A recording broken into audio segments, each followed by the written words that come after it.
So you're going to hear the voice of Grandma Iole Martinat right there.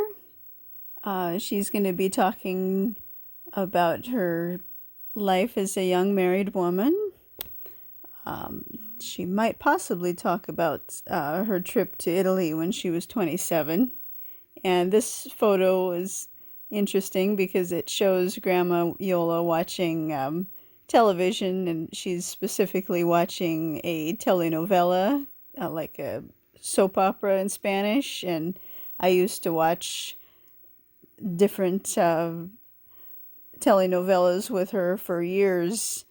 We'd watch one until it ended, maybe a year later, and then we'd watch another one for another 6 months, another year, till it ended. And she didn't really understand Spanish completely, but there was enough overlap from Italian, and just, when you watch a show, you can kind of tell what's happening if it's a drama, even if you don't understand the language perfectly. But we did that so I could practice my Spanish. And then in this photo, you see the sculpture of Italy that I made with all the different provinces of different colors, and we're up on that upper northwest corner.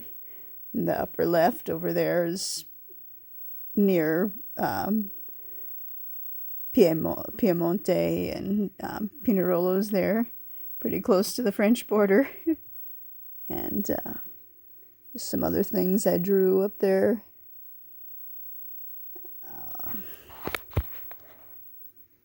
And this photo was taken at the little apartment we lived in Westwood. I stayed in the dorms for a couple months there, but it just wasn't what I was hoping it would be. It wasn't like when I stayed at Harvard for 2 months of a summer in 1998. So I decided to move back in with Grandma Iole and my mom, who were living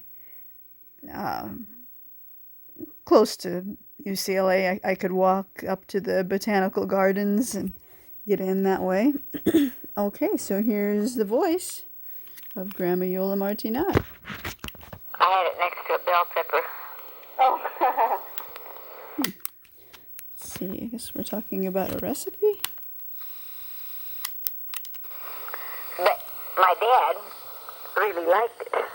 Oh, wine. And the wonderful. What's the matter with the apple? Smells funny. It's fine. I had it next to a bell pepper. Oh. And so we were bell pepper. We had a really good time. They loved to sing, and we were all singing, and singing in Italian or Susinese or Italian. These ladies were Catholic, so they talked Piemontese. But of course, my parents could speak Piemontese, and I understood it too. And so we were having a really good time, and my dad was having a very good time. But he got, and so I told Daddy, I better drive back home. So, we finished the day. It was a beautiful day. She said she drove back home. She didn't have a driver's license in Italy, but because her dad was so, drunk from all the wine, she drove home anyways. Was we had the waitresses.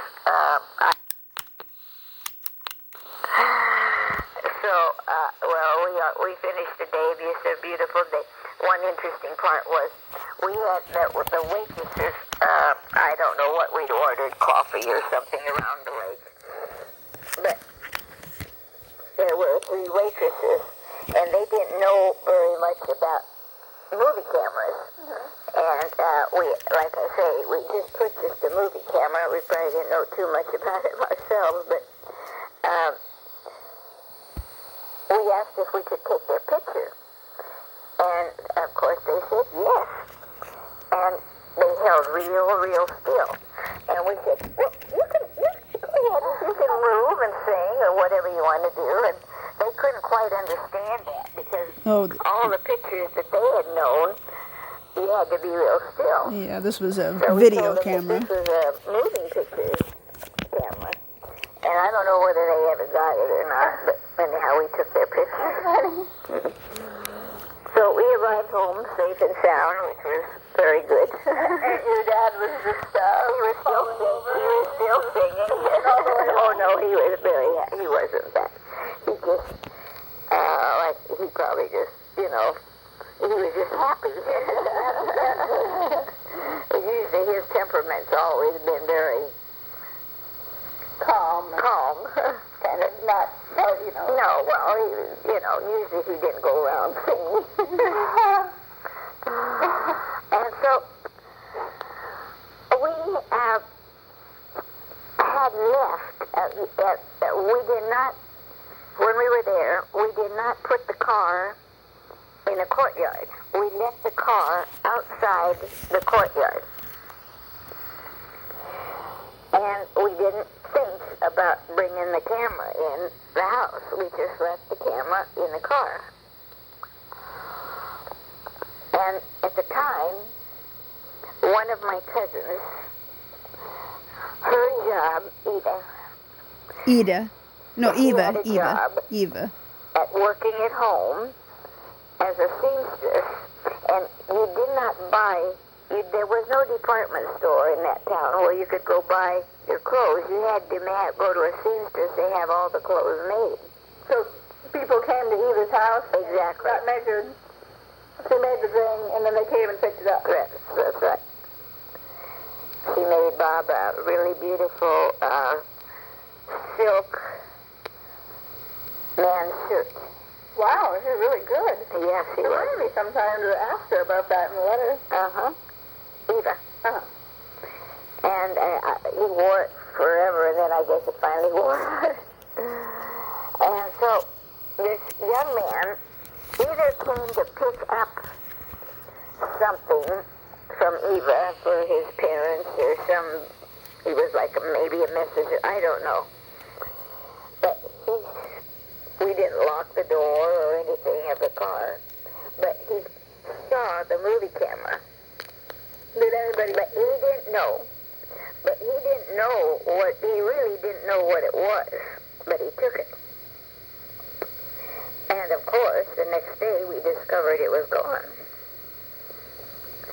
But not having seen who did that, we couldn't accuse anybody, but we had a very big suspicion that it was him.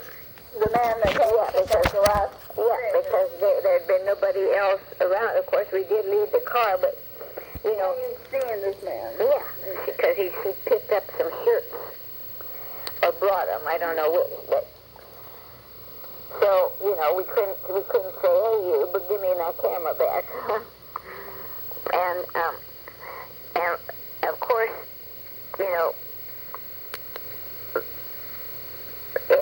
of course it was the money from the camera, but it was the scenes that we had taken that were precious to us.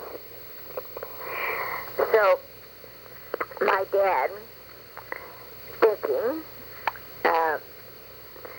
went into town, and he went to the camera store, and he explained what happened, and he says, if anybody comes in here wanting to sell this to you, it's ours. And he described the make and all that to the man. Not common in Italy at all. No, it wasn't. He said that I think they were just beginning to come out. So, lo and behold, the cameraman, 2 or 3 days later, came to my dad and said, I think I found your camera.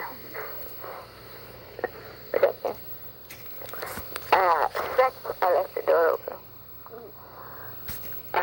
This young man came, and he didn't know what it was, but I knew what it was, and you had described that it was a movie camera. So, somehow,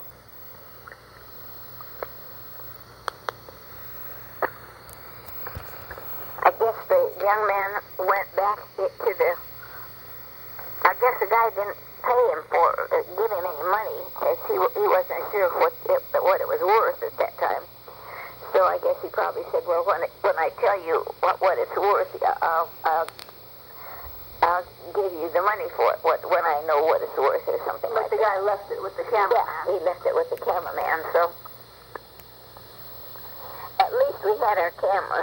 Did you have to pay for it? Or? Well, my dad, he should have been thrown in jail, but my dad told the cameraman and he gave him a little reward. Well, I don't know. I think he really gave it to the cameraman, and I guess he split it with the guy who stole the camera. I'm not exactly sure about that. But then we were very happy to get our camera back. Needless to say, we brought the camera in the house. Yes. And we left the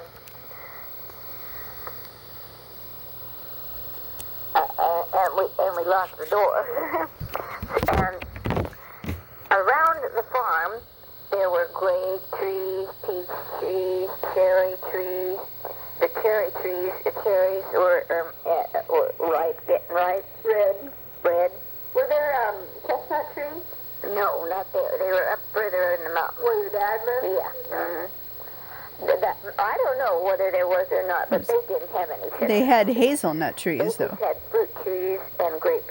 And hazelnut trees. And Jack, being just, I see he was 5. He was 6, something like that. Anyhow, he could scamper up the trees.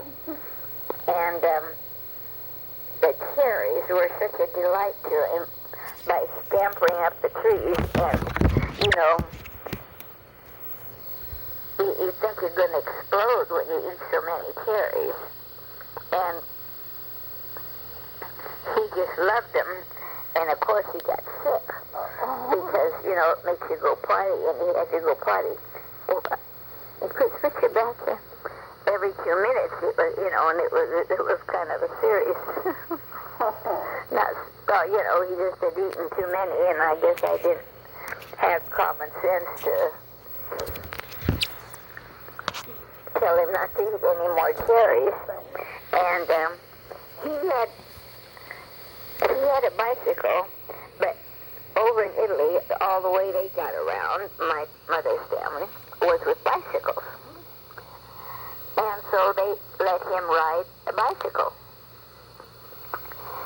And the bicycle was a little too big for him. But he rode it, you know, yeah, sitting on the seat, but you know how you do. And the next thing we know, we hear somebody telling us, oh my God, your little kid fell in the bialera. With the bicycle? Yeah, the bicycle was in the bialera. Everything was in, you know, the water is pretty cold because it's ice cold from the, it's melting snow of the Alps that makes this river.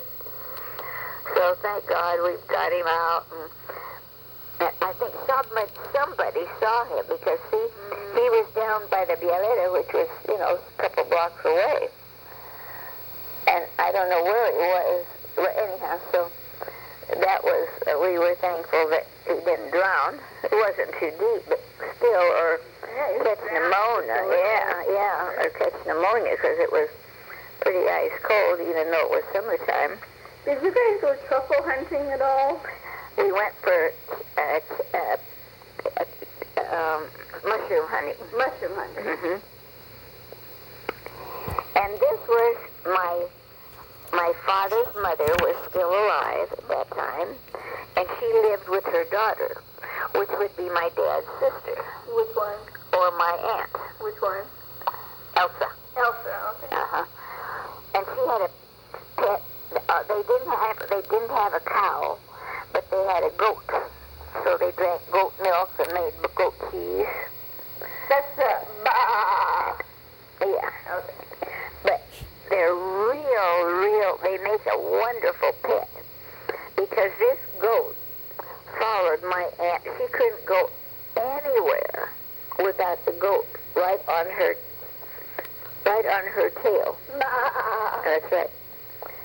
And so my dad said, well, he'd really love to take me and us mushroom hunting because he loved mushrooms, and I guess when he was a kid, he, ate Mushroom hunting? yeah. And but I did not enjoy it because I had hay fever, and I had hay fever so bad. I don't know what it was I can't tell you what herb or anything, but Maybe you didn't grow up there, so you weren't. I don't know. I'm the only one that had it, but it was really miserable, and I don't think we found any anyway. But of course, my dad was having fun, and there's just like certain places that the mushrooms grow, either Under some trees. yeah, certain kind of trees or someplace, and everybody is a mushroom aficionado there, Let's just go. Let's go eat. I don't think she's ever gonna come. In the house? No. Say about moving the house. Okay. Yeah, I think I did No, you earlier. Uh-uh. Yeah, I think I said we came from Hollywood Freeway. No. This is 9855. Uh-huh. Before it burned down, or? Oh, yeah. Yeah, before it burned down. Okay. After the war, it was difficult to find a house because the building material had stopped. Of course, everything was for the Army or Navy and for the war effort. So it was difficult to find a house, and we bought a 2-acre place here in West Arcadia, and I know I told Well, you. yeah, you told that part, but so after you lived in Vera's house for a while, right? Two-story on And then by when an you 05. sold that half, that The big acre, you one. just left with 1 acre. Was 9855 the first house you put on it? Yeah, Okay, so that's where you live next. yeah, But so you had to move it from. yeah. There was no street in front of our house. I think I told you all that. We was an old Yeah, you can just tell about the house. Okay. Every morning, my mom and I would scout the papers for any houses to be moved because at that time they were starting to build freeways, and this particular house that we liked was on the Hollywood Freeway, and so it was like a California bungalow, old California bungalow, and In Hollywood, then. yeah. Where you go. Well, I think it was in West Los Angeles. And so we decided to buy it. And of course the problem was, naturally, we knew we had to move it. So the house was so long because the house had been added on to it. Had been added on, so it had to be sawed in two to move. And so we got an estimate of how much and everything, so we finally moved it. So one morning, real early, that was the day that they were going to move it. So it came up El Monte Boulevard because that happened to be a wide street. It had to be a wide street because it was such a large house. So, and our street, which was just a dirt street that led to the back of our property, because there was no roads. Put on Emperor, this side, that little one that.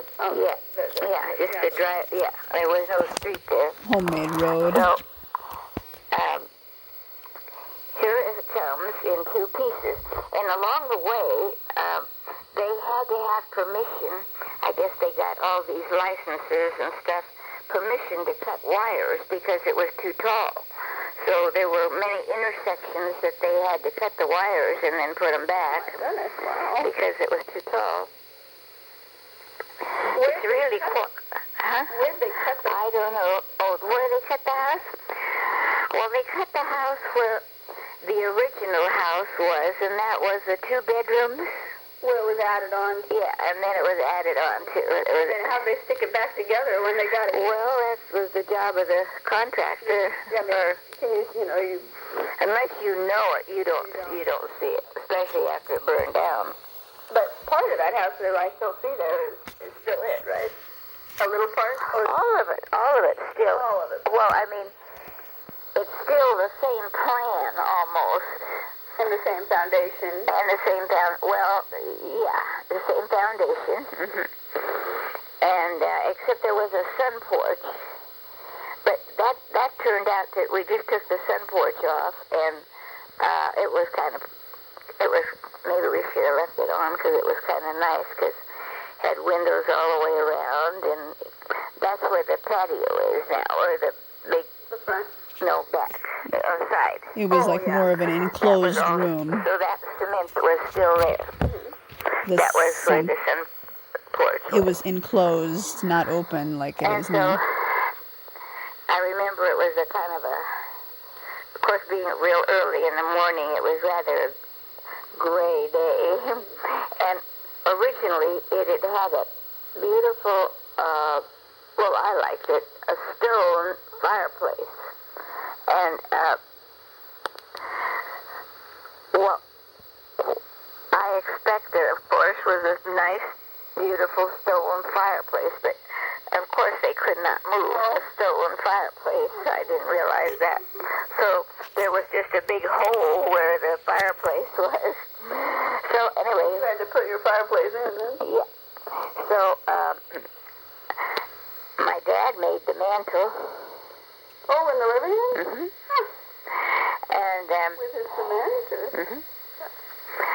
And so here comes up our street, and they put it on blocks, long, big blocks of wood to keep it up, so that the cement, so that the foundation,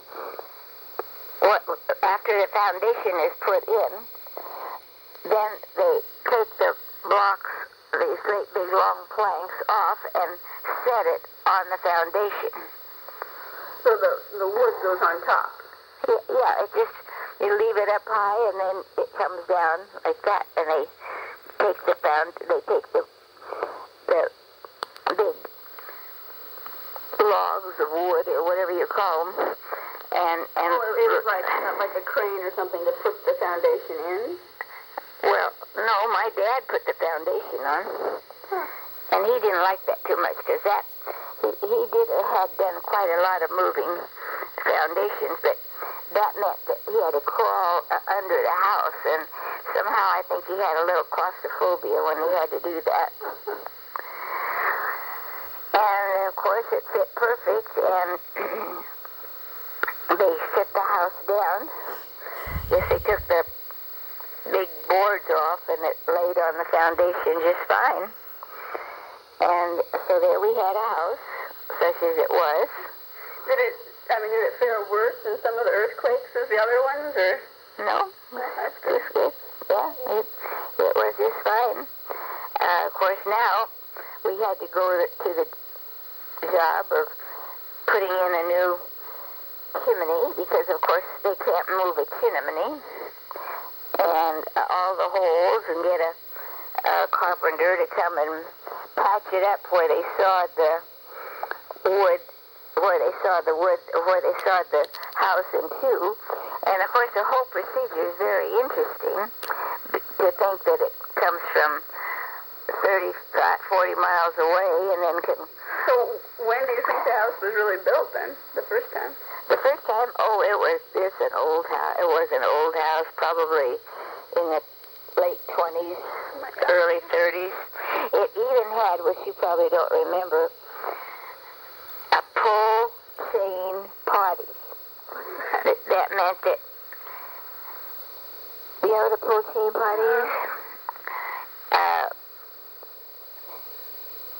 The water that flushes the potty is on top with two great big ropes or chains that hang down, and when you want to flush the water, you pull the chain, and that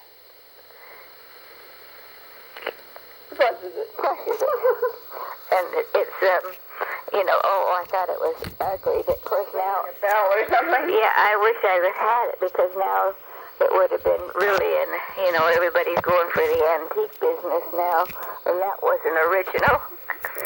Now, the back two rooms, which consisted of quite a large den, you might say, which we installed a pool table, and we spent many, many wonderful hours playing pool. This was before